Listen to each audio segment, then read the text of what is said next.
Yo, how's it going, everybody?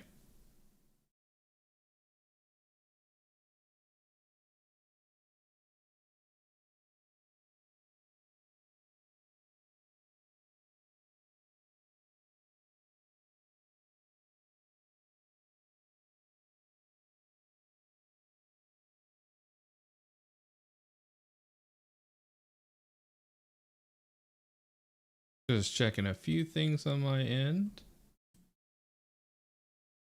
Trying to get the audio up and running.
I love having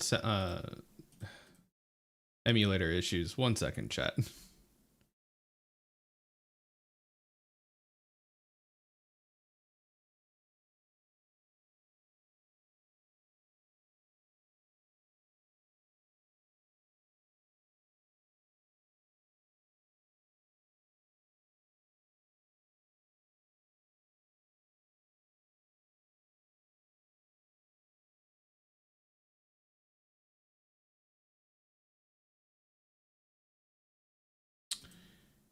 For some reason,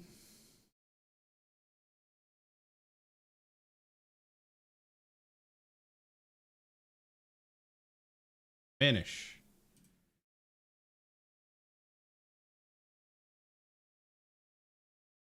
List of available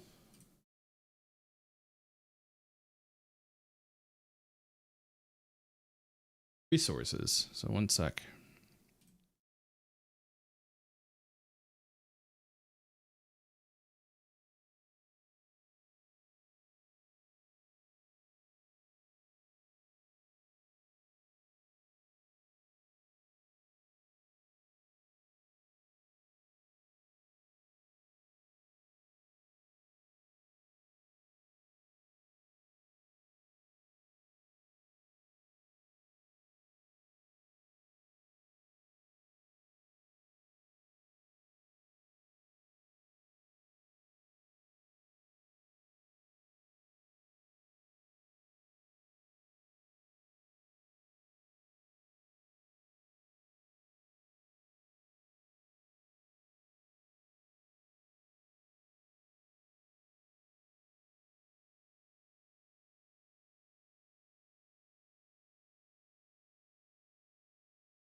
Switch scenes real quick, chat.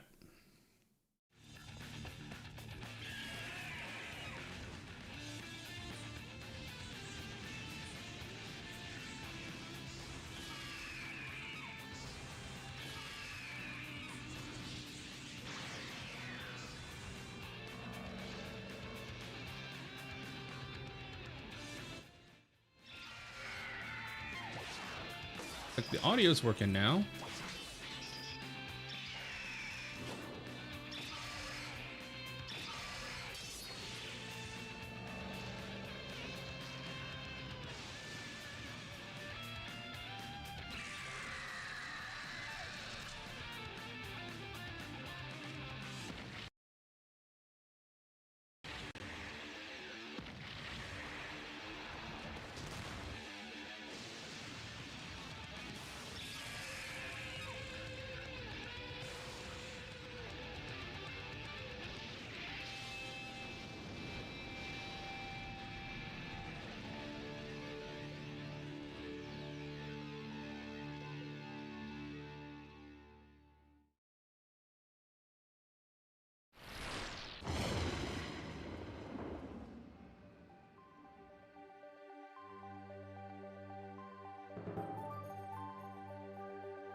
Oh, I had it.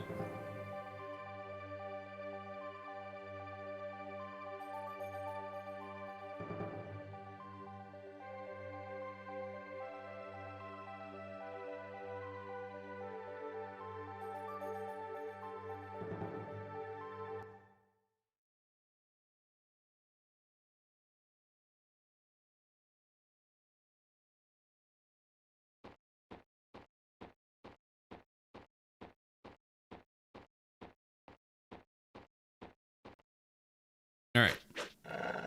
I think we got everything working. So yeah, no, tonight's stream is going to be pretty chill now that I've got all the bugs worked out.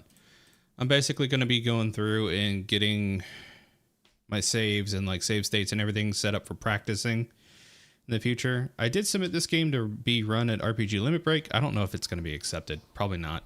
But, you know, be nice to be prepared in case it is. So that, and I need to de-rust a bit. It's been a hot second since I played.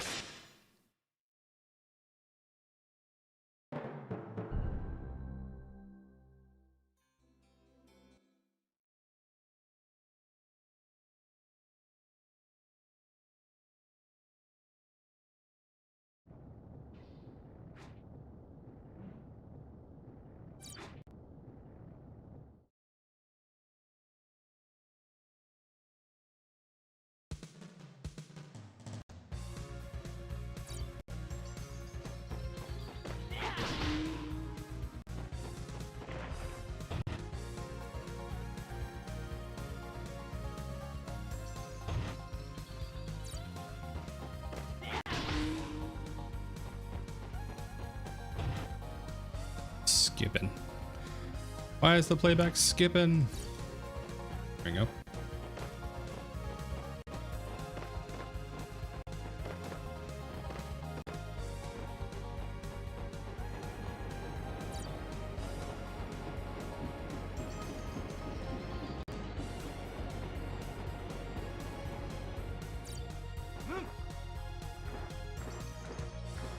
Gotta remember the jump off point here. 1, 2, 3, 4.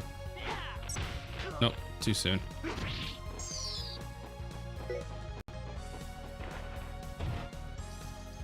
You could do a jump off right there and hit one of the bats and then immediately rising impale to get the other one.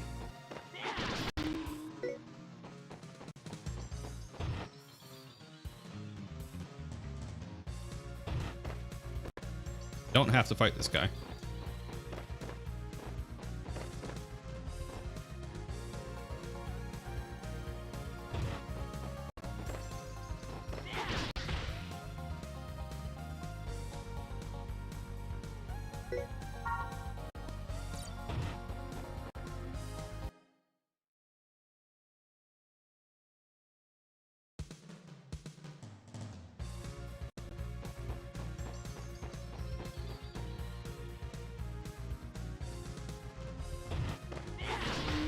I miss this game.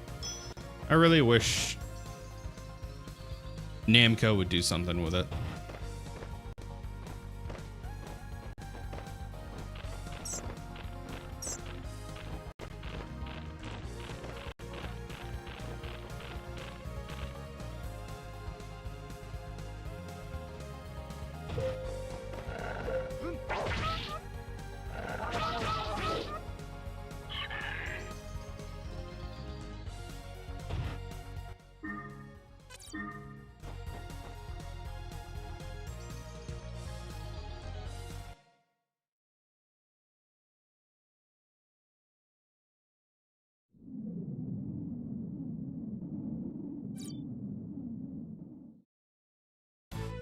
I remember how to do this fight.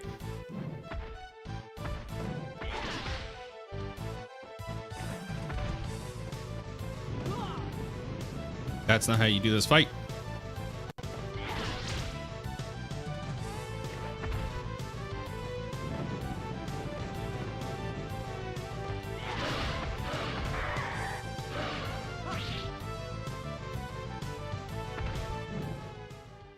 No, you can skip this.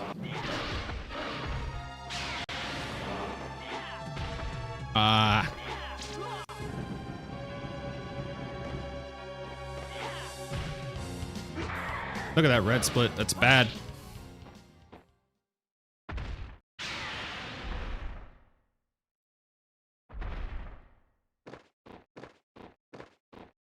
That would be a great practice point to set up, but it only takes 3 minutes to get there. So if I wanted to, I could just go from there. All right, let's make a save.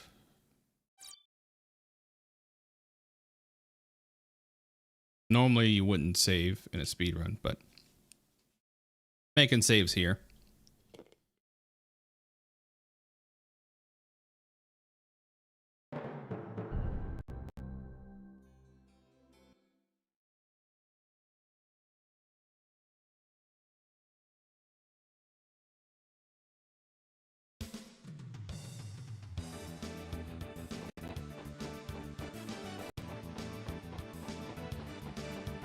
Running and jumping. Oh, no dog lunge. You're gonna get me.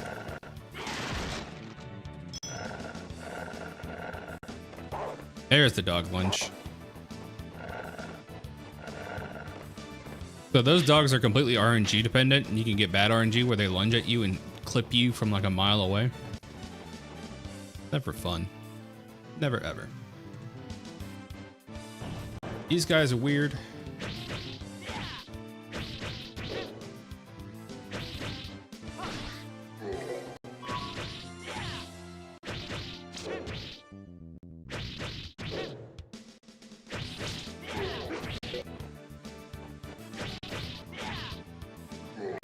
So here I'm farming specific finishers to get upgrades. So you saw there I picked up a scroll and a gem. The scroll you get for defeating a certain amount of enemies with magic attacks, and then the gem you get for defeating a certain amount of enemies with physical attacks. And the gem and the scrolls power up your strength and your MP respectively. You can't increase your magic power in this game, but you can increase the amount of mana you have, and the more mana means more casts. Also, you can press start on the overworld to make yourself run to your destination faster.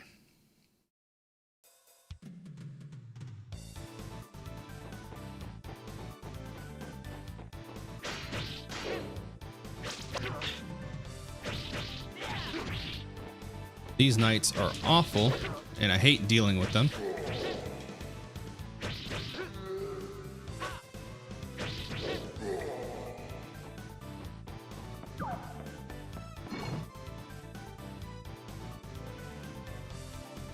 If we just hold right here, we should be able to get through this room relatively... Nope.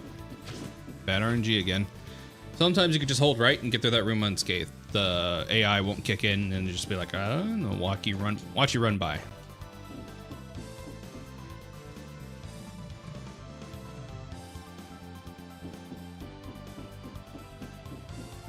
These rooms just have optional stuff in them, and the loading transitions are atrocious. Well, they're slow, so the less rooms we enter, the better. This is where I'm really missing my analog inputs.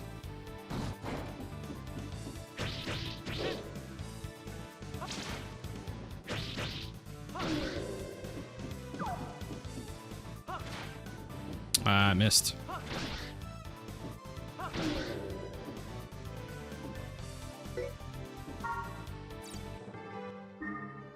So now we get mind magic.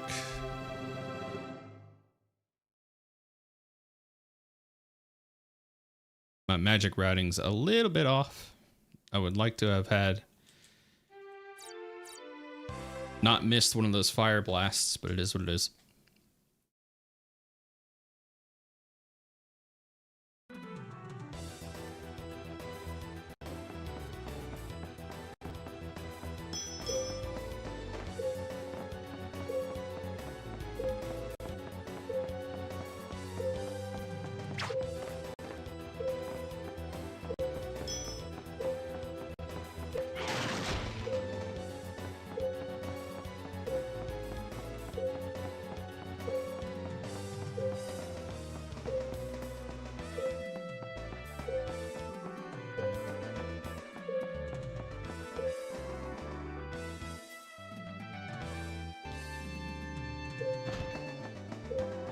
Gather up, gather up, gather up, and down they go.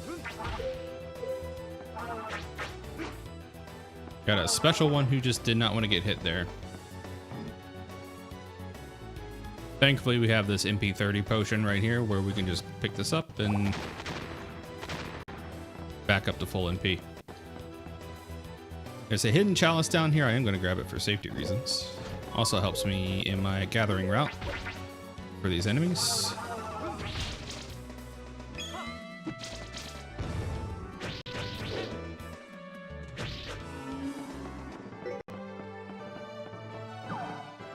Grab that HP potion for safety.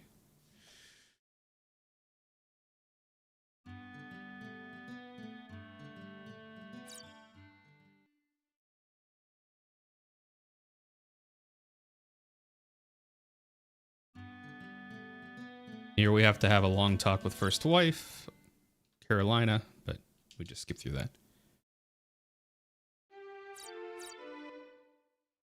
Unskippable shop. One day we'll find a way.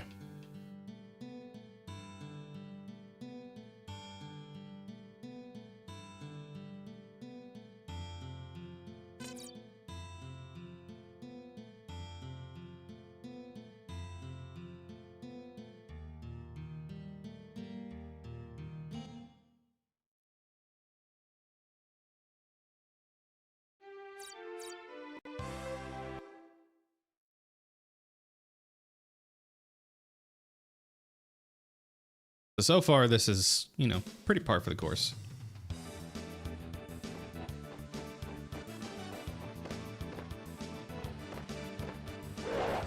By the way, this practice might end at the end of disc 1 tonight. I've been trying, I got delayed setting up the stream tonight trying to get BizHawk multi-disc reading working and like reading through the FAQs for all that stuff and just seeing how to do it. And we'll see if I did it right.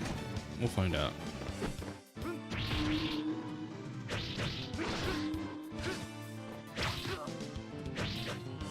That is a very slow version of this room. There we go.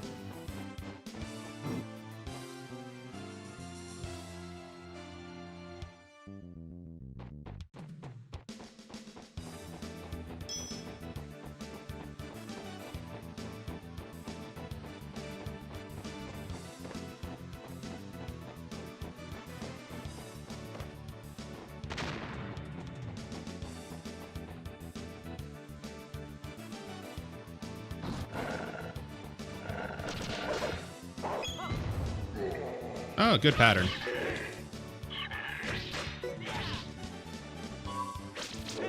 And then I squandered it.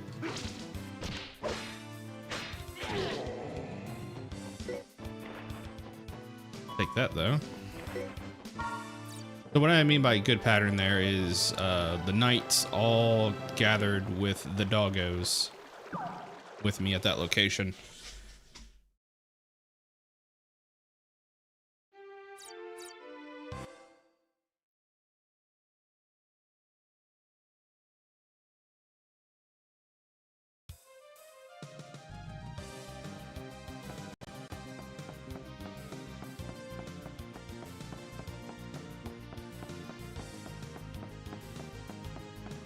So this one here just means that realistically you only have to kill that one guard, that one knight. And then the key spawns, you can go through this door.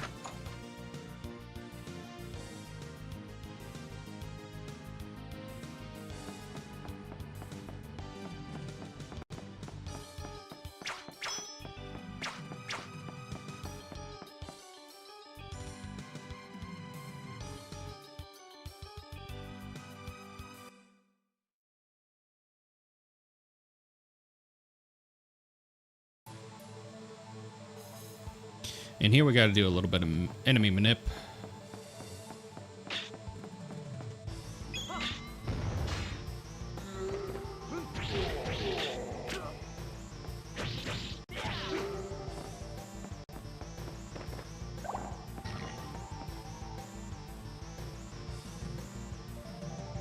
Alrighty.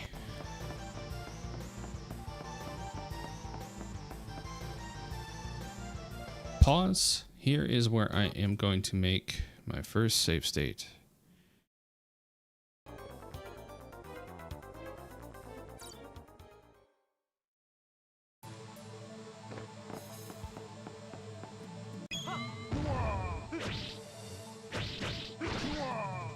I screwed that up big time. Ow.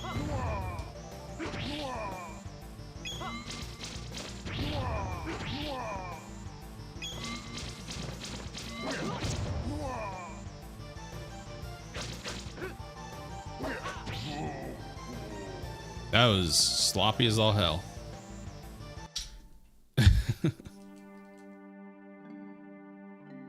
So the idea there is you're supposed to blow him up with mind magic and then rising impale or hammer blow him. Or hammer blow is where you single jump and then come down with a big swing.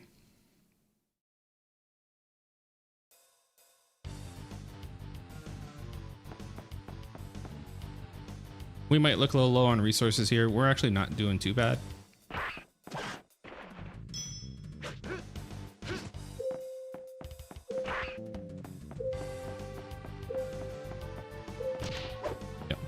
That one's pretty deceptive. Again, you just hold right, and it might look like you're about to get clipped, but you're not.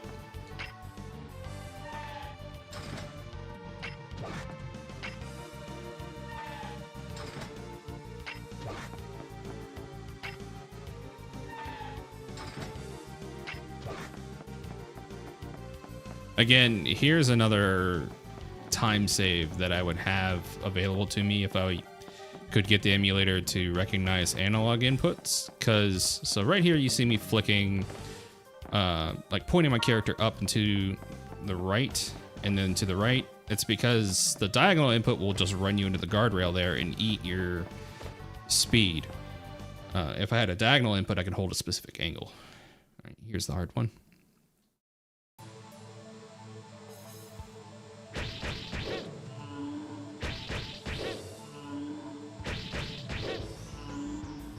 Nice, easy. Easy every time. We grab both here for safety. Not really, that's really hard.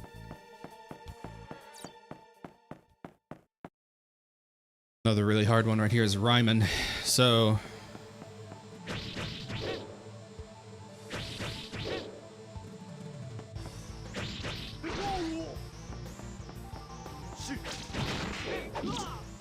yep, so on the third dash attack right there, he likes to block. I'm thinking about mixing it up with a rise.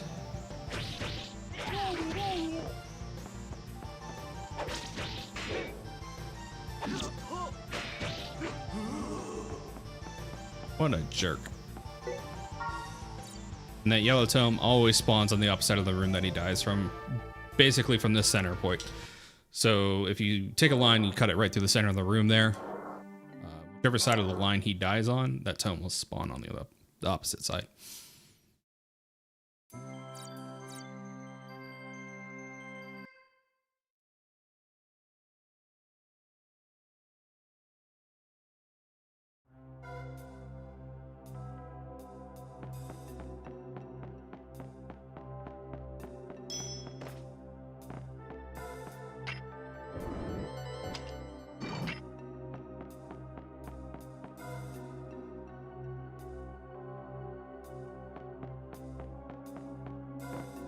Probably could have made a save state on Ryman, but he's not really terrible. It's just a matter of finding a decent pattern for him, and he's not too hard to get to after Volef, so that Volef save state will help me in future attempts. There's some goodies in here I like to try to grab, but it's a little slow. We'll see. That chalice will give you plus 8 HP for the duration of your character. I do like to try to grab this pendant though. Pendants give you plus 1 HP. The difference being is that plus 1 HP will carry on to all the other characters of this run, where the chalice only applies to Clovis here. I used to route in going up and grabbing that ring. That's since been removed because it's slow. Sadly.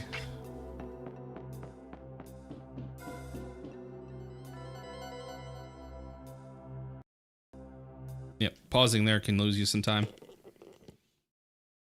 So the start button's used to skip cutscenes, but it's also used to pause in the game. And if you pause too soon, that can happen. So since we don't use magic on Titan, what we do here is we...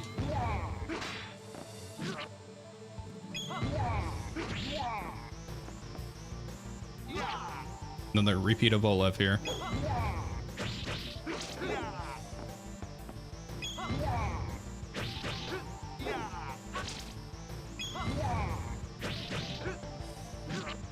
Ow. Olaf is kind of a slow fight because he can block, he can do a reaction attack. It's very unfortunate. Thankfully, if you kill him with magic, though, I forgot to make it save state. All right, pause. Normally, I would skip this cutscene, but we're gonna do it on Titan. All right, cool.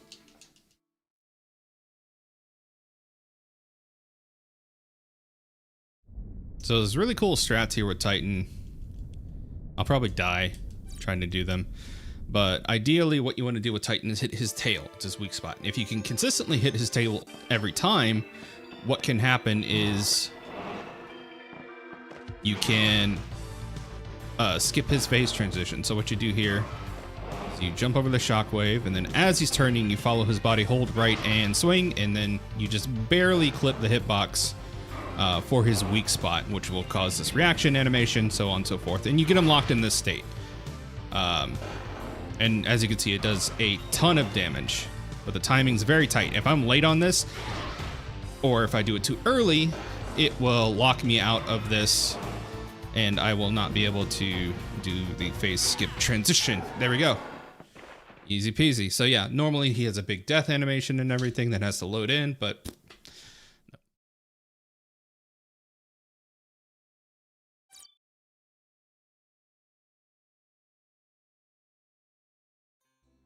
And that's the end of Clovis. There is an alternate route you can get in Clovis where instead of marrying Carolina, he marries the princess, but do not do that route because it is slower.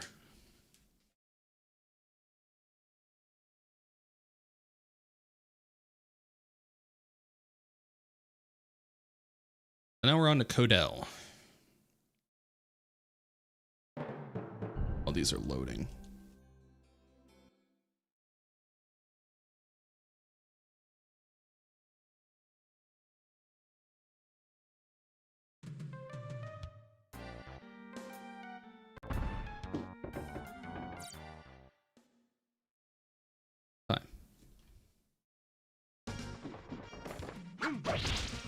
So all of this movement here actually loads in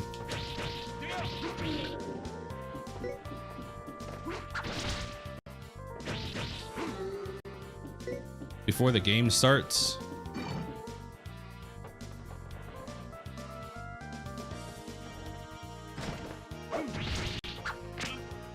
Again, another room where you only have to kill one NPC, but these knife throwers don't make it easy.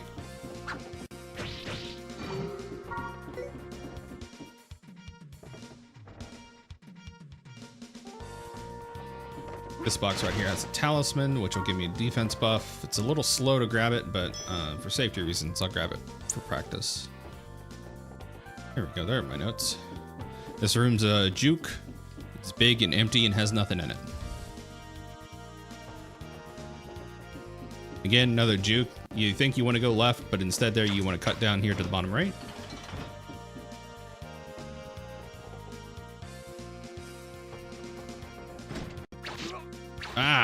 So normally you can jump right there if the assassins aren't being too ornery, but unfortunately for me, they are being extra ornery today, so.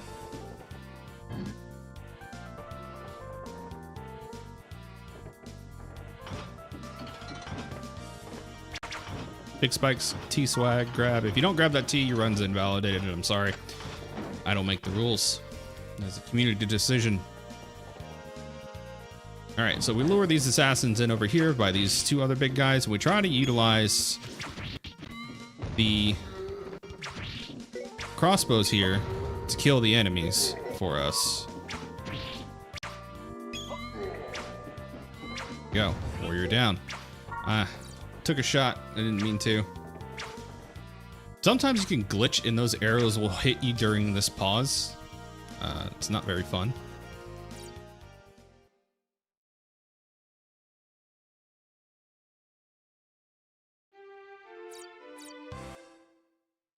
By the way, I didn't even mention why we're on another character.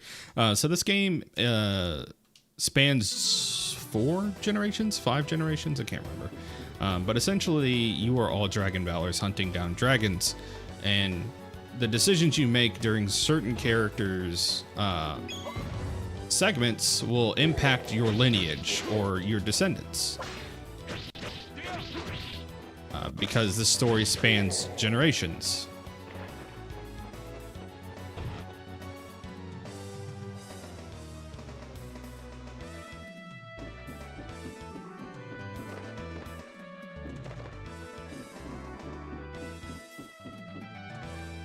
Some slow box movement. You might notice sometimes I'm moving faster in the air and other times I'm not. That is because of the way this game handles movement speed, and the way it handles it is very weird. So essentially you need about 2 or 3 frames of startup run speed before you can maintain that speed in the air. So if you jump in the first like 2 or 3 frames of a jump as you're taking off, you will actually cancel out your momentum. And again, these guys being jerks as they are wont to be.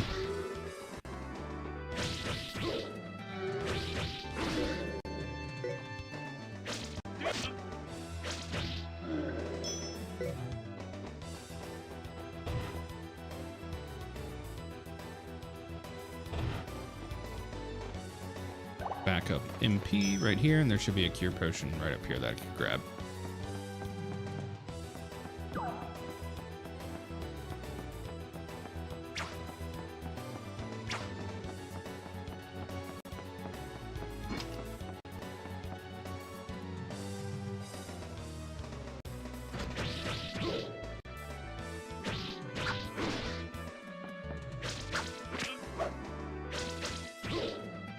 So that pirate there is very interesting in the fact that he's the only enemy in the game that has no invincibility frame blink when he has invincibility.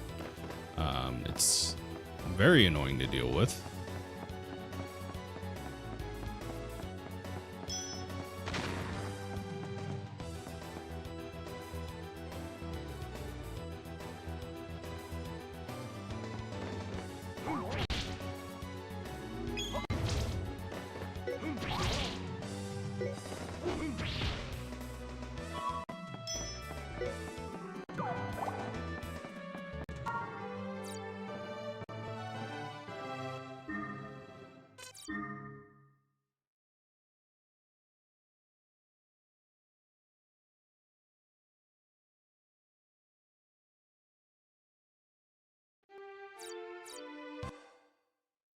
Alrighty, on to the city proper. We actually start this one off with a cutscene.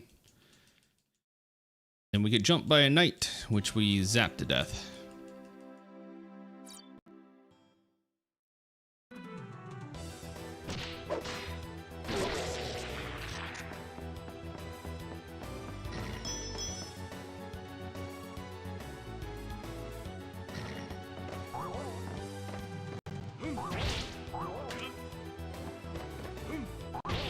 These starfish are very, very annoying because you just barely don't do enough damage to them to kill them in one shot.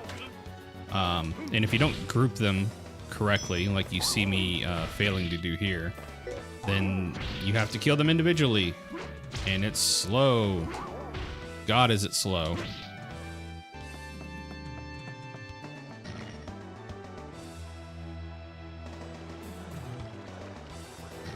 You don't actually have to fight anything here, except for these guys.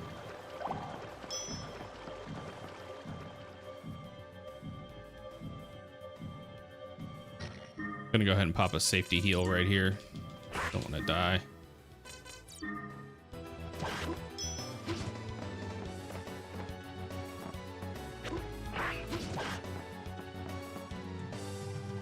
A little bit of safety backflippage right there, so you can actually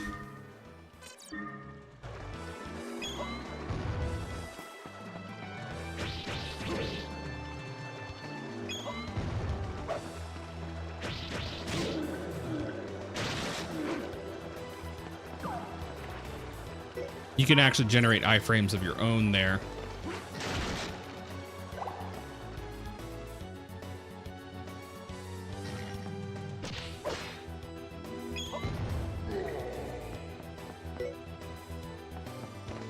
And again, showing off how powerful mind magic can be. Because some enemies will fall back down onto the explosion as it's still happening and then take another hit. Here we're on to Robert. This is going to be a match of explosives.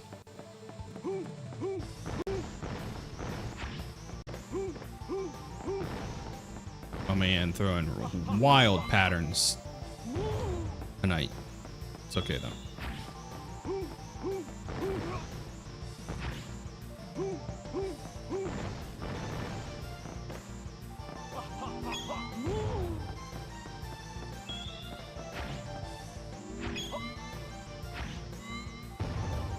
Oh man, it's being squirrely. Almost never have this issue with him. There we go.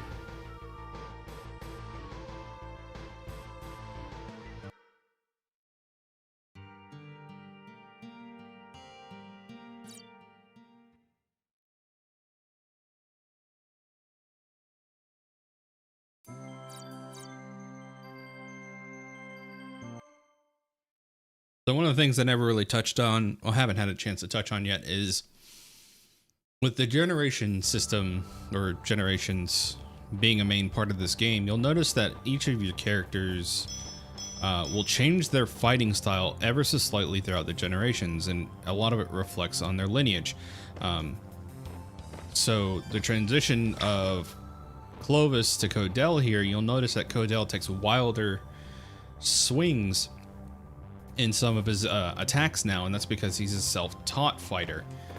If you were to rescue the princess with Clovis and go through that generation, you'll notice that the descendant, I think his name's Aaron, takes much more narrow strikes and more targeted hits with his fighting style. Also maintains having a shield as well, or retains having a shield as opposed to not.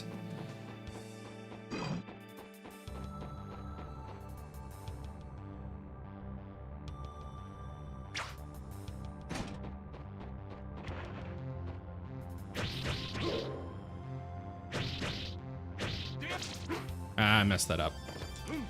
So here's our first instance of health manipulation here with these zombies. So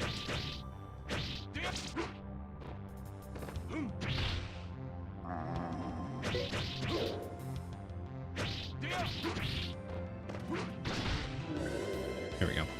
So if you kill them the right way, what you can essentially do is prevent that falling down and splitting in half animation, which saves a ton of time.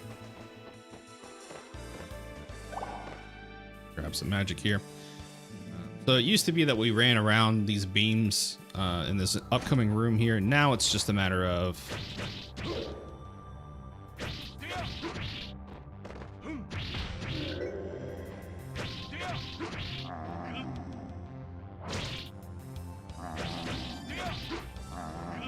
my targeting is getting screwed up. Room's never fun. The zombies kind of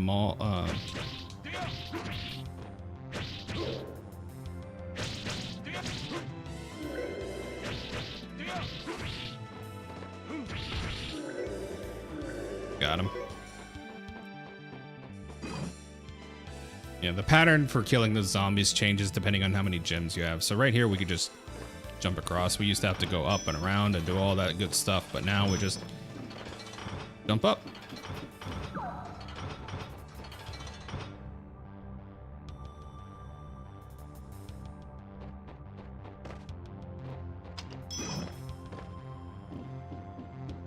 This chalice is slow, but I like grabbing it. At least on practice streams. Gives me a little bit of a safety net. Here we have Rock-chan. Everybody say hi to Rock-chan.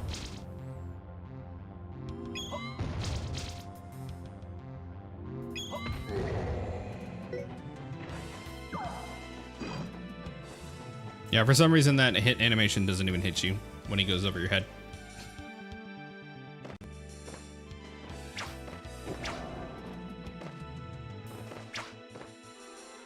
No, that almost never happens to me. What happened there? So we got to see in action the momentum really kind of get us there. So the way this is supposed to work is we're supposed to not hit that mushroom.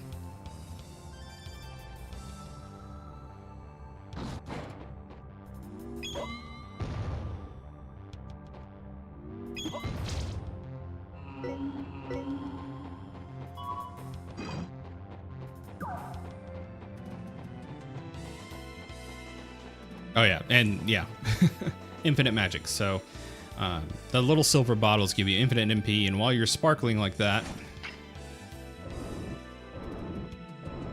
you have infinite MP.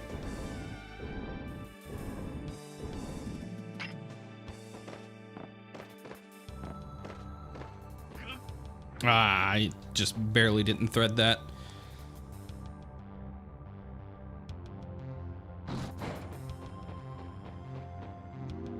They had a Rock-chan again.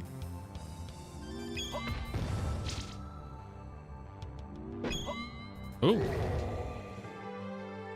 He decided to mix it up.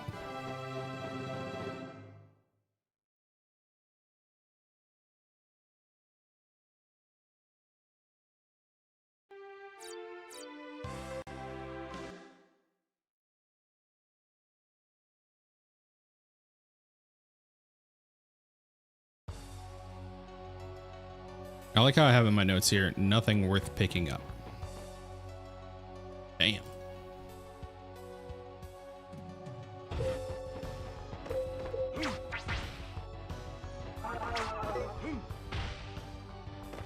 These orcs can be really annoying when they want to be.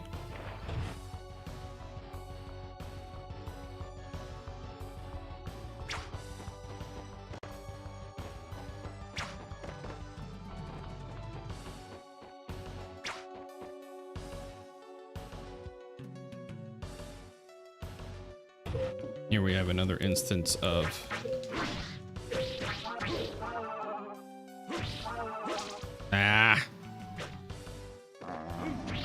I goofed that all up.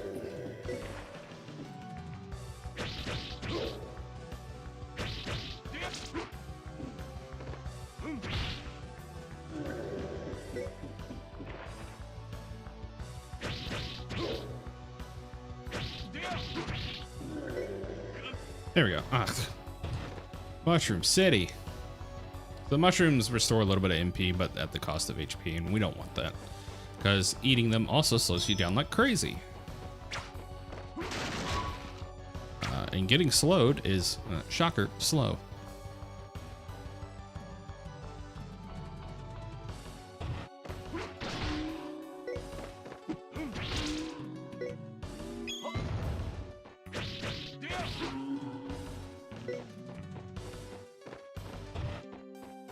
Those lizardmen actually have a chance to drop an infinite magic potion.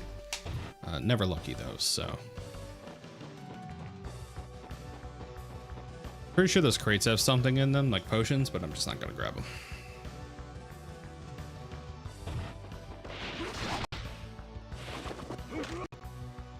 Okay.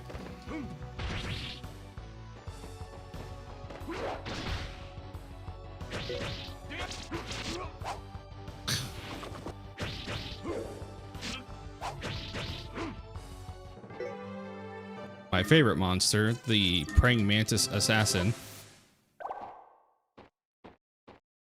Took a safety heal there since you kindly dropped me an MP potion.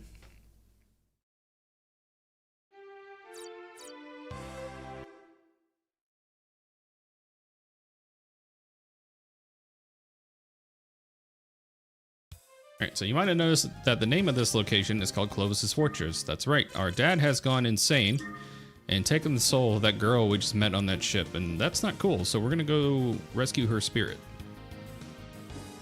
And get revenge on our dad for being a deadbeat and abandoning our mother, sweet Carolina.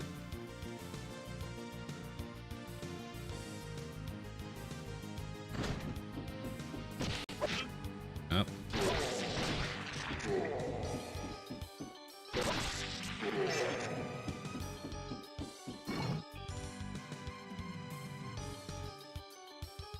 So yeah, if the way you block in this game is you hold neutral, which means no inputs, and while facing an enemy, if your back is turned to an enemy like I was there stupidly, you will take a hit.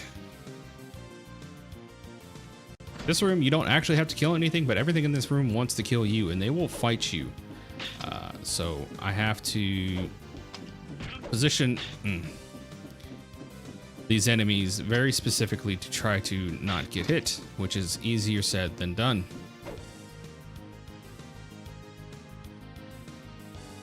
Switch back to mind magic here. Actually, no, I have to stay on thunder because there's a room in here where I need to use mind magic. All right, this room is very, very, very important. You can miss this room, and if you miss this room and you don't investigate this room, you will be on the wrong route. Be on the route to Gnome, Jerome, and Anita instead of Philippe.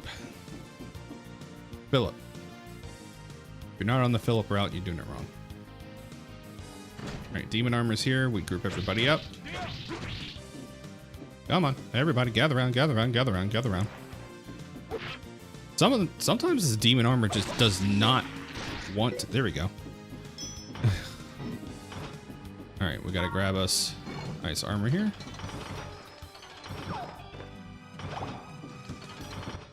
Switch to mind magic.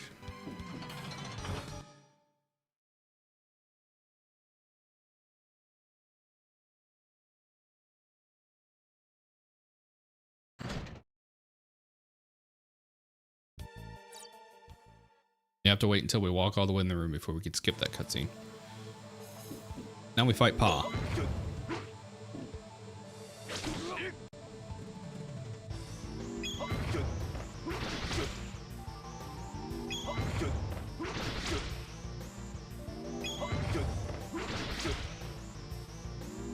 We use hammer blow here because it pushes him away from us, which forces him to walk up for some reason. I don't know why the AI does that. That was a really clean fight, though.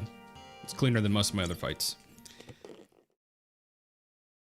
Hitting Dad with a magic sword fixes his psychosis.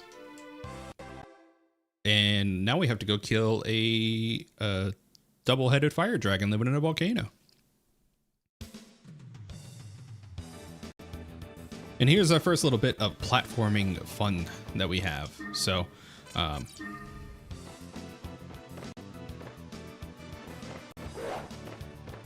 we can actually skip that whole down section and go up.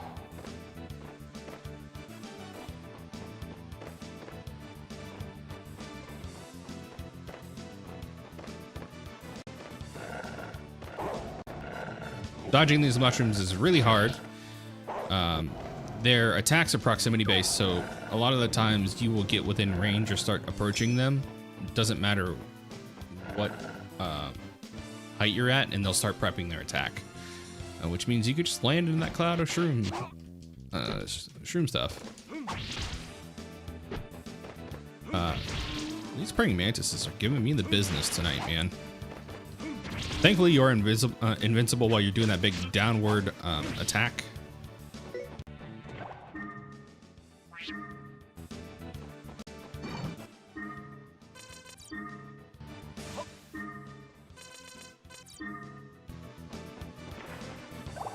I'm just being slow tonight, sorry. It's been a long time. So here's the cool part right here where we can just pull some shenanigans. It turns out that pools of acid and lava, they have eyes. They can see you. So what the hell?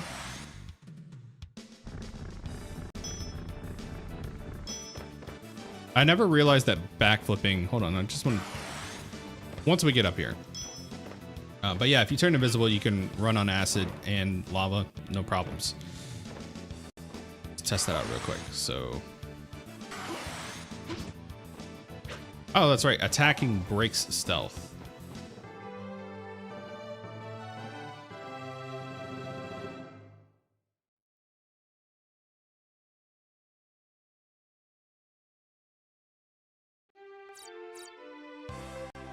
My bad. Like I said, been a while.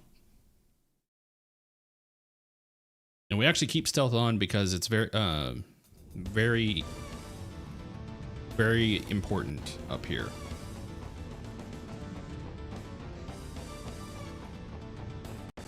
Also, have I mentioned that the music's an absolute bop in this game?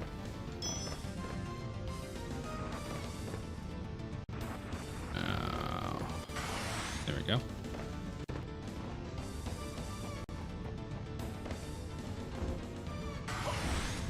You can also use this magic to avoid fire traps.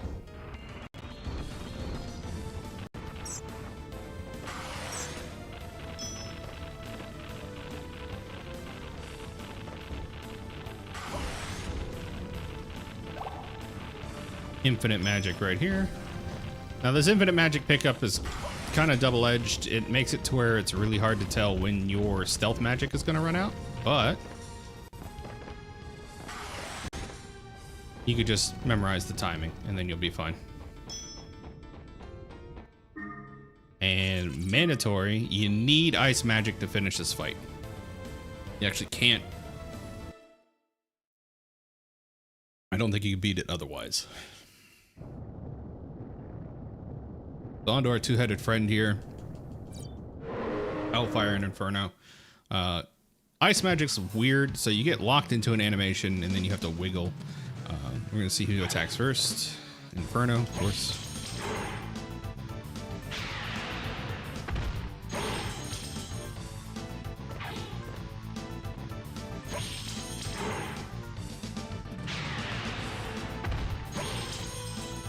Oh yeah.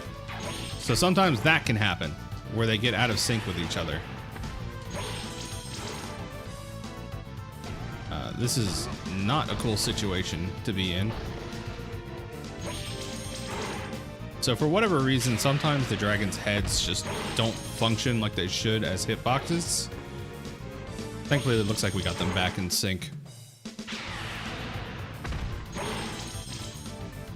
But yeah, the bases of their necks that they're showing here are actually their hitboxes.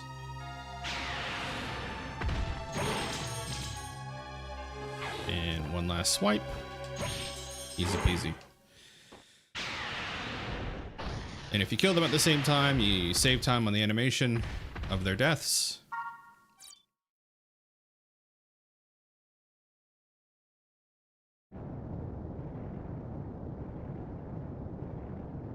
And I have screwed up my splits.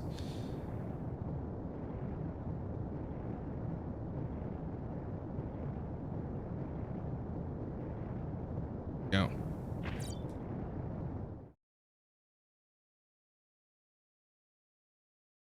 Did not realize that pressing right would be an issue.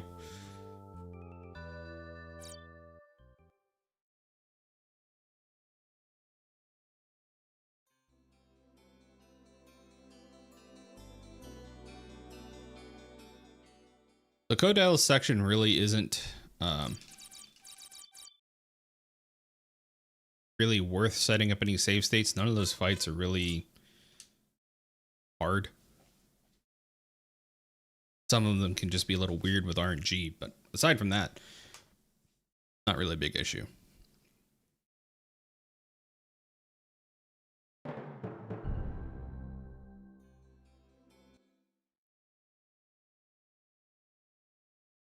So now we're on the Philippine. This is where the run starts to open up a little bit.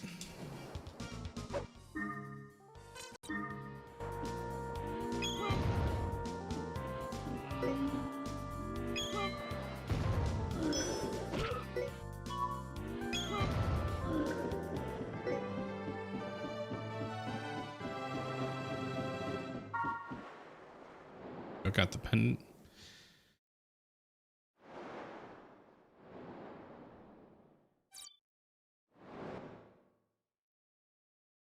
Pendant. There we go. And here's where you start to see pressing start when your character starts moving really impact your overworld travel speed.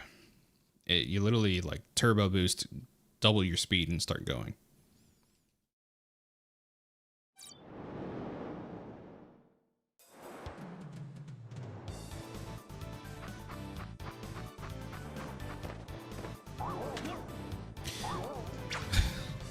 Starfish have it out for me today, man.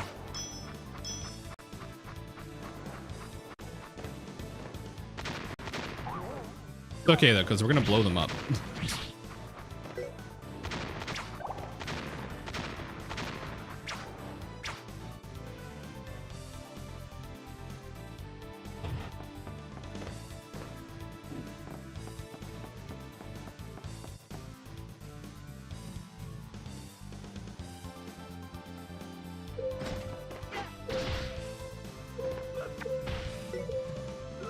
Oh, come on.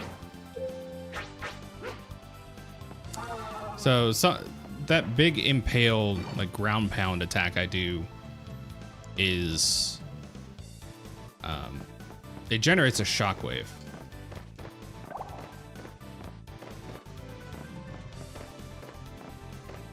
That's a skip right there. Normally you're supposed to go all the way left, but instead, you know, you could just jump up from that section and hey, free infinite magic.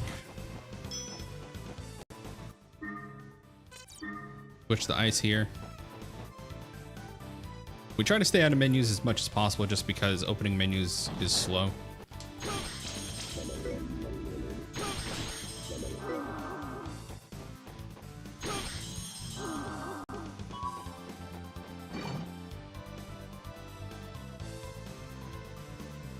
Keep ice magic on. This run actually uses ice magic the least. So each of the 3 routes has a staple magic that will be the most powerful for its route. For this route, our powerful tier 3 magic is going to be fire. So ice really does not get a lot of spotlight here, just a little bit. In these sections where enemies have weakness to ice magic. Outside of that, we just kind of keep moving. Safety potion.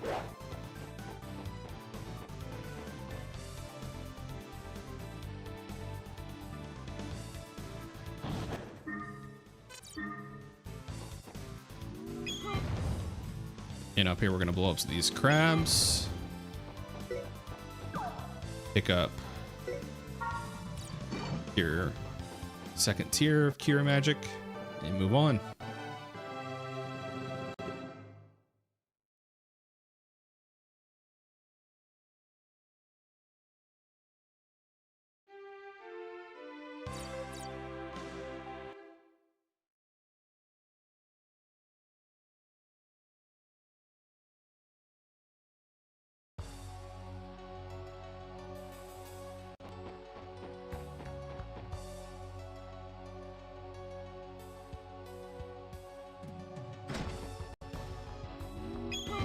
Here's our first Super Mantis. He doesn't look like it because he just kind of walked up to us menacingly, but his HP is gigantic. And sometimes he could just throw a wrench into our plans. He's a jerk like that.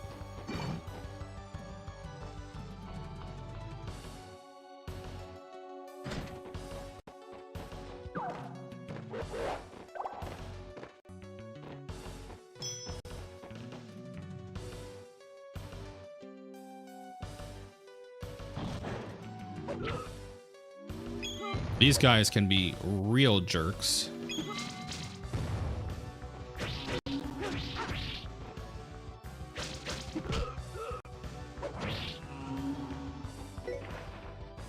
And that was an unfortunate collision issue. So yeah, enemies can push you into things sometimes. It's not cool.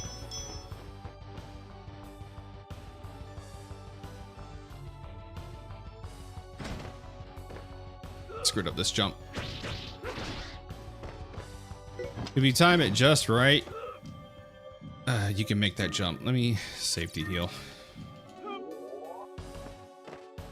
Oh, yeah, no, not making that one. There we go. Like that.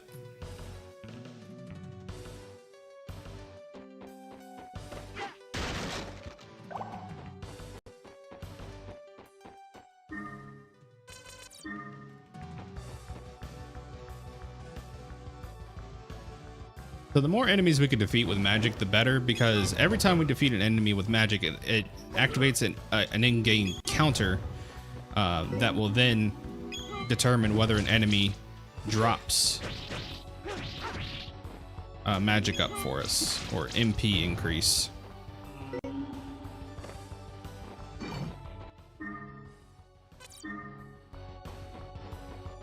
I often forget the hard numbers, but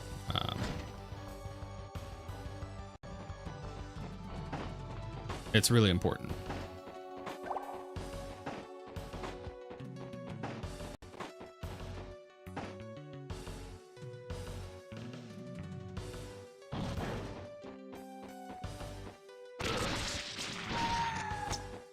Wow.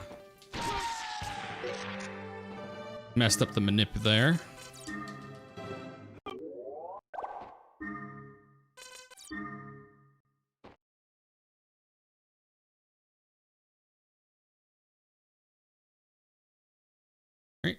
Unavoidable shop up next.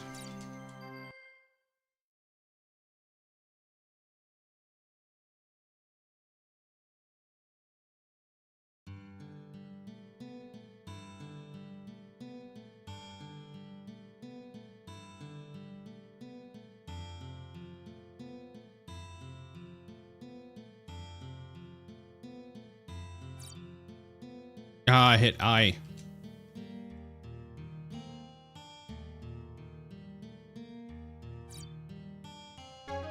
Supposed to hit no there. Ah.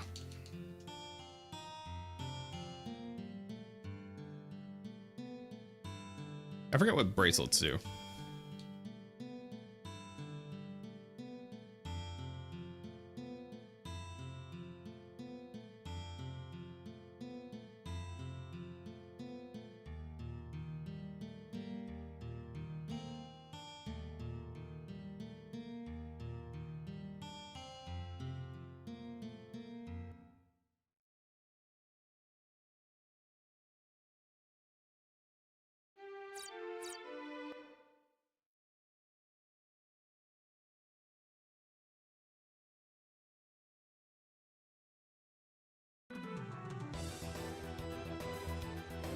This one starts off weird. So the reason I switched to mind magic before coming in here is because while this little screen, like announcement window's open, bro,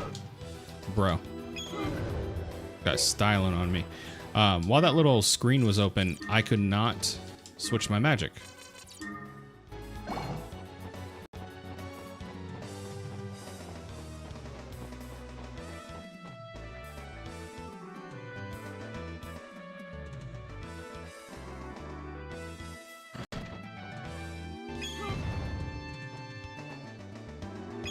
These orcs are funny.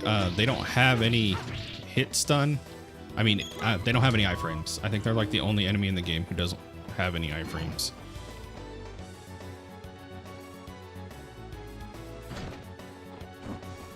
These spooky ghosts can only be killed by heal magic, but heal magic is incredibly expensive. So we forego all of that. Forgot to break this mandatory health increase here. You have to get that chalice to open this door.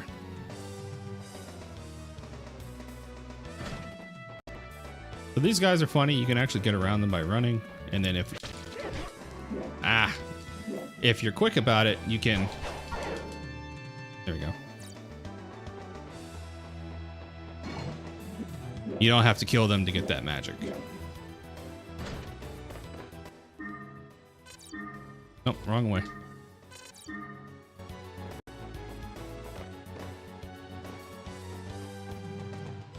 Nope, I should have trusted my muscle memory. I'm supposed to have ice magic here. These sorcerers are weak to ice. It's like the last last couple instances you'll see of ice magic. You'll see it like one or two more times.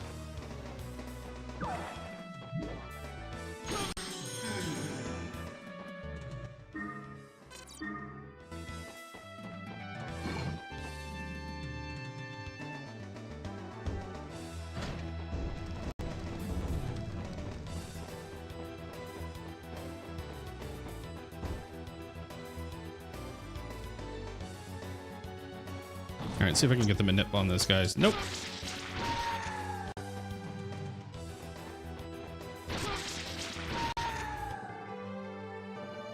Eh.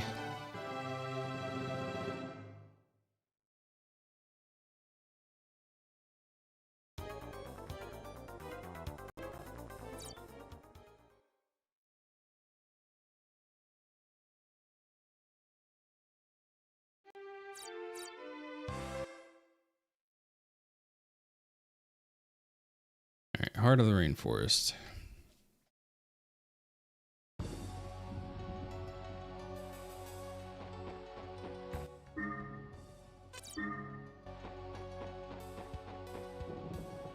So there's a crate in this room that will see our first instance of the bomb item. Oh, never mind. Oh, we won't.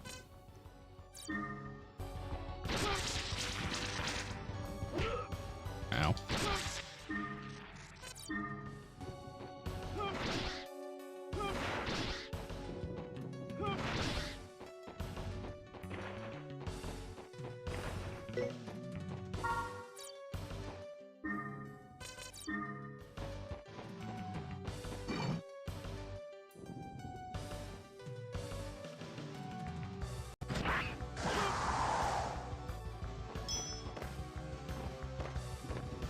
The fun fact, mushrooms can break stealth.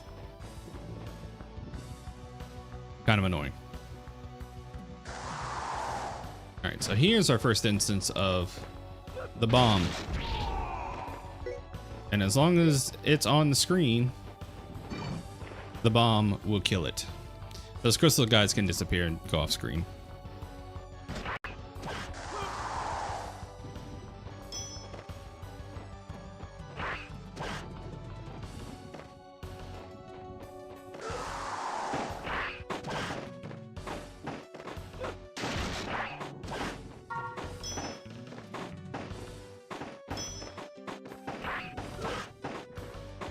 Thank you, mushroom. All right. So here is going to be our third save state. So there's a bit of a manip that you can do with thunder here. Let's see if I can get it. Mind magic, of all things. So, Thunder's the most notorious of all the dragons that we fight in the game because he has the most iframes. He's very annoying to combat. Let's see if I can get this. Nope.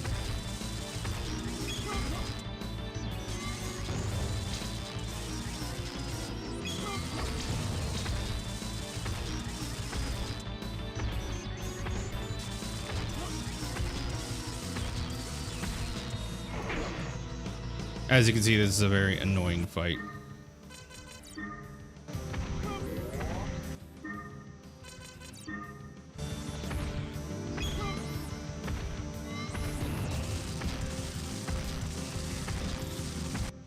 I should be able to trip this with fire as well.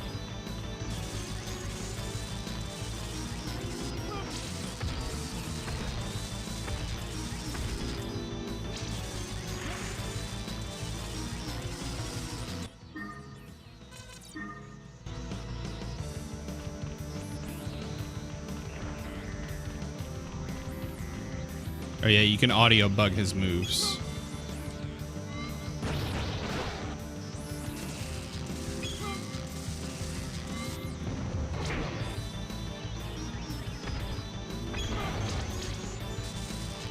Two, three. Yep. And I missed the manip there. This is a very hard one. This is going to be one I'm going to have to practice for a little bit.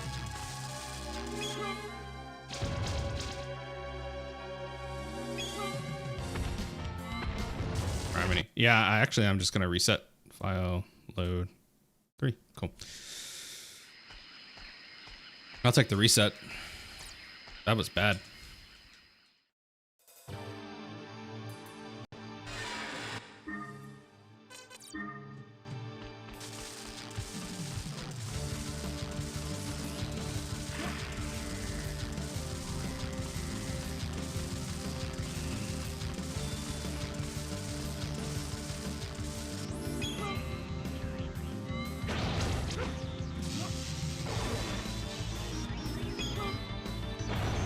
Yeah, if you get hit by that counter there, that's an immediate, he gets out of stun lock.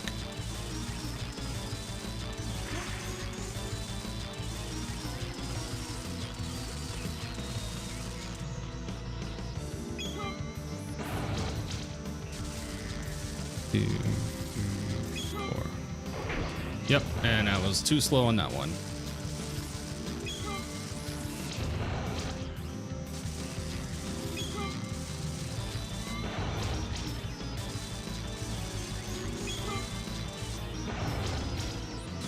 Here's the manip.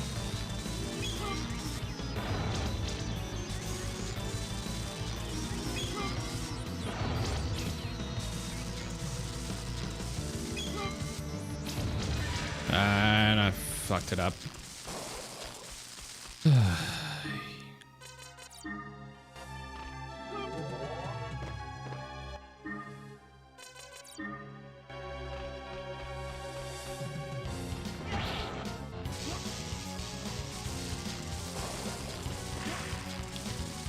I hate the person who designed this dragon. We're gonna link his iframes to damaging you. If he damages you,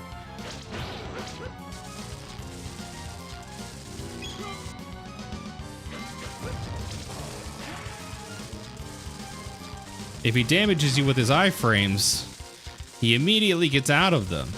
It's a great design. Ugh, that was awful. Truly, truly, truly awful. That one's gonna need a lot of practice. Look,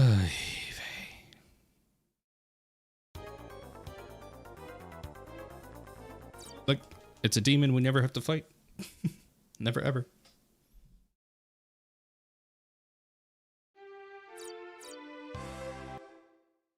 Alright, chat. After the Pele runes, I do have to call it. It took way longer than I thought it was going to get set up, and I gotta get up early tomorrow, which is a bummer. But I did want to test changing the ROM.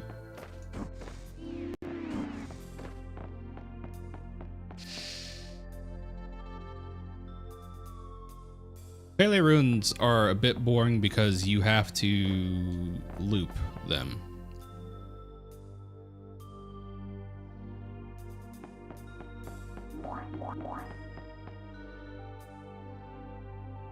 So the way this place works is you basically loop this first section here to get to hit a switch to unlock the rest of the dungeon.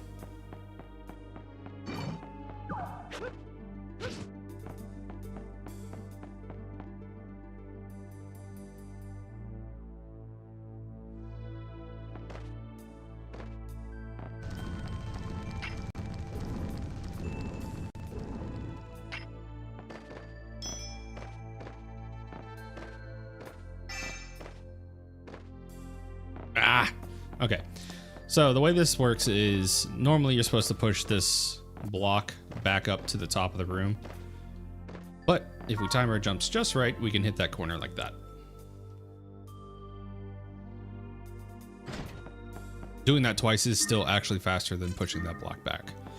The more time you spend pushing blocks, the less time you spend completing this dungeon. The sorcerers often drop MP, so this jump's a little tricky because you have to get in and out of the mushrooms quickly. And because of the 2 to 3 frame startup for run speed, you always hit a slow jump getting out of there. It just is what it is. So we had to do that whole loop just to get back, get a key to get back to the start here and hit a button. And we're back at the beginning of the dungeon.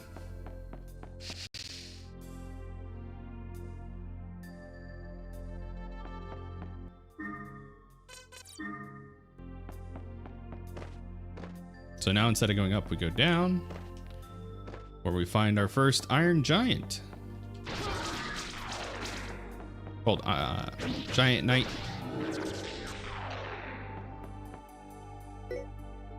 And he gets us the best spell in this game, Fire 3. Fire 3 has weird properties, chat. So if you hit something dead on with Fire 3, it'll act normally. However, Fire 3 also generates a giant secondary effect explosion. For some reason, if you miss with the fireball, but then hit something with the secondary effect explosion, not only do you avoid basically the limitation on only doing damage with the spell once, but it does exponentially more damage to hit them with the explosion. So you get multi-hits at higher damage outputs. It's kind of crazy.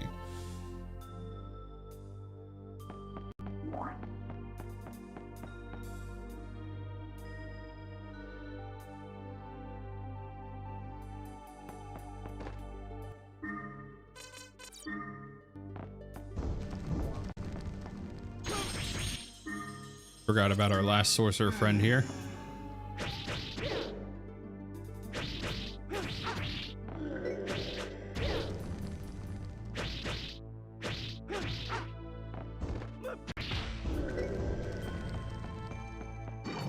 That could have been cleaner, is what it is.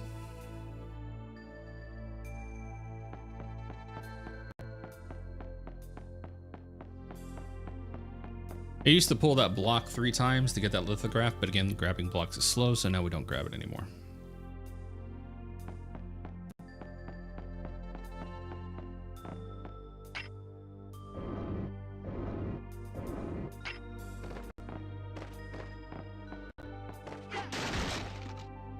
You have to break this box to get this key, but of course the devs put a mushroom in it, so...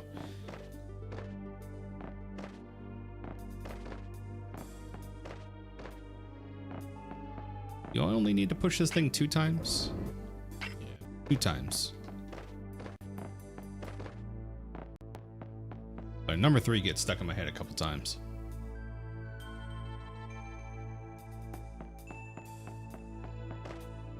Just the hop, then hippity hop.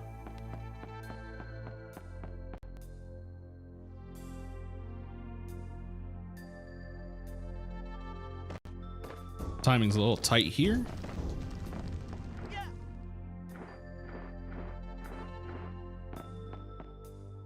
You want to wiggle out to that corner there, because if you go to the edge, you'll drop onto a mushroom. Surprise, surprise. The devs really love putting these annoying mushrooms in everybody's way.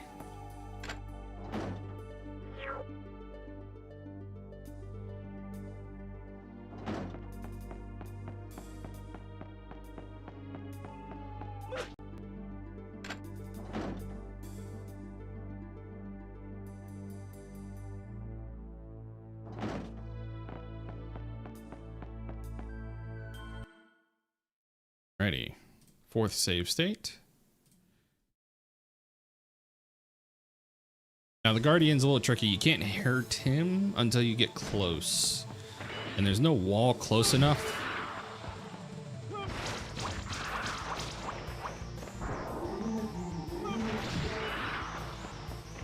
Thankfully you only have to hit him with 4 fireballs.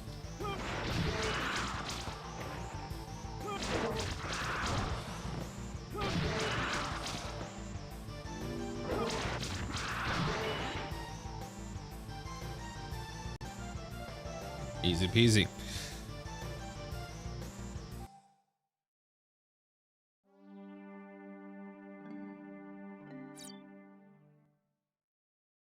All right. So that's basically disc 1. For some reason, after this fight, instead of taking you directly to the cutscene, they make you traverse the overworld. So after this cutscene, you're like, awesome, look at me, I have 2 magic swords. And then they make you go to the ship just to watch a cutscene, and then it goes to the next CD. It's really weird structuring.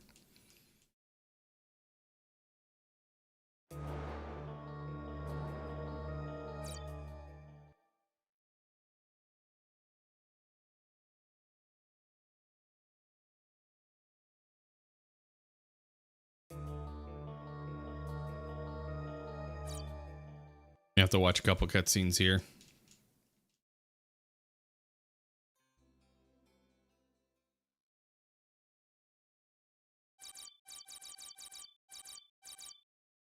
Alrighty. Open.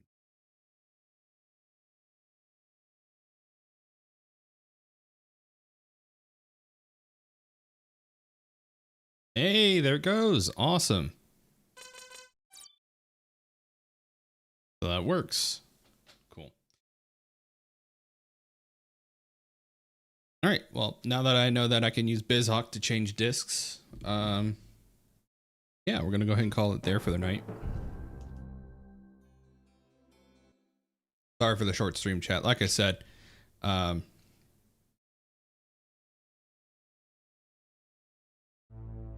just,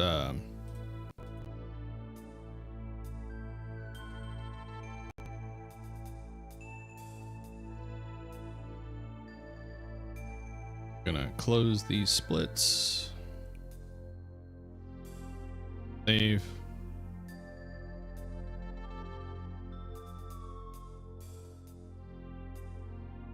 Oh, this is not a PB. This is basically like a forfeit. All right, cool. Well, that's good. I'm glad we could test that out tonight. But anyways, thanks everybody so much for just stopping by, checking out the stream. Yeah, hopefully I could get a full one of these done, and then we'll get to grinding this out, because I really do want to start picking this game up again. And we'll be speedrun ready by the time Final Fantasy VII comes out. But until the next time, see you all. Have a great night.